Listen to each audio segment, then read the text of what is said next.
ჯანმრთელობის აქტუალური საკითხების სახელმწიფო სამედიცინო უნივერსიტეტში კონფერენციას გარემოს დაცვის მინისტრიც დაესწრო. კონფერენციაზე გლობალური დათბობა და კლიმატის ცვლილებებით განპირობებული სამედიცინო ეკოლოგიური პრობლემები და ტყვიით ინტოქსიკაციის მკურნალობის პრინციპები განიხილეს. შეხვედრას უნივერსიტეტის რექტორი, პროფესორები და სტუდენტები დაესწრნენ. ჯანმრთელობის დაცვაზე ძალიან მნიშვნელოვანი გავლენა აქვს ჰაერის ხარის მის დაბინძურებას. იყო ძალიან საინტერესო მოხსენებები, რომელიც მოვისმინე, მათ შორის კლიმატის ცვლილებებზე.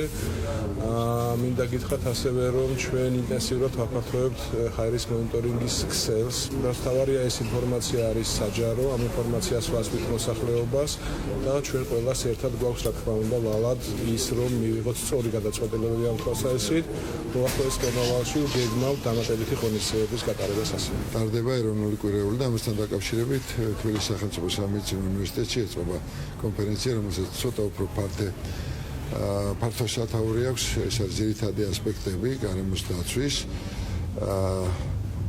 აქტუალური, რა თქმა უნდა, ძალიან ბევრი პრობლემა, ტყვით მოწამის ერთ-ერთი ყველაზე აქტუალური